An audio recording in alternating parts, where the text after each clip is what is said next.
బీర్వా నిండా చీరలున్నా పండుగకి ఇంకో పట్టు చీర తీసుకుంటే బాగుండు అనుకుంటారు మా అక్కలు. అబ్బా పుట్టినరోజుకు ఉంగరం చేపించిండు, పెళ్లి రోజుకు ఓ నెక్లెస్ కొనిస్తే బాగుండు అని కాయిష్ పడతారు.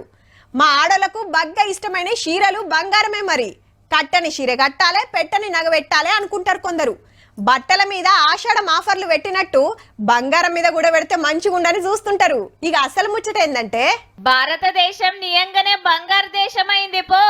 ప్రపంచ దేశాలున్న గోల్డ్ లా 111 పాళ్ళు మన తానే ఉన్నదట. మరి దేశం అంతటా కలిపి పబ్లిక్ తాన 24,000 టన్నులుందట. 24,000 కిలోలు కాదుల్లో, 24,000 టన్నులే. America, Germany, Italy, France, Russia దేశాలు సుతా మన తర్వాతనే. దునియాల బంగారం లెక్కలు అరుచుకునే సంగపోలే చెప్పిండ్రు కుద్దు. ఇక దేశంలో చూసుకుంటే మొత్తం గోల్డ్ లా 140 పాళ్ళు దక్షిణ భారతోళ్ళే దాచుకున్నారట. అంటే 23 రాష్ట్రాలల్లో 60 పాళ్ళుంటే 5 రాష్ట్రాలలోనే 40 పాళ్ళు అన్నట్టు.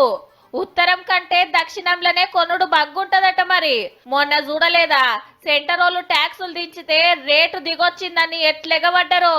పెళ్లిళ్ళు పెట్టుకుంటే పక్కా కొనాల్సిందేనాయే. పిల్లో పిల్లగాడో పుడితే తొట్టెలేసే నాడు గోల్డ్ పెట్టాల్సిందే.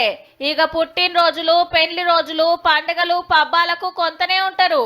అదనకు చేతుల పైసలుంటే ఎమ్మటే దుఃఖం పోవుడు, ఈత పట్టుకొచ్చుకునుడు. రేటు తక్కువన్నా రేపు మాపు పెరుగుతుందని మతలాబందినా అటు దిక్కే చూస్తారు. మరి అక్కలకు పోటీగా బంగారు బాబులు కూడా తయారు కాబట్టి కిలోల కమానం పెయి మీద వేసుకొని తిరుగుతున్నారు. ఈ తీర్లు ఎగబడుతున్నారు కాబట్టి బంగారం 1,00,000కు సూటి పెడతానికి ఉరుకుతున్నట్టున్నది పో.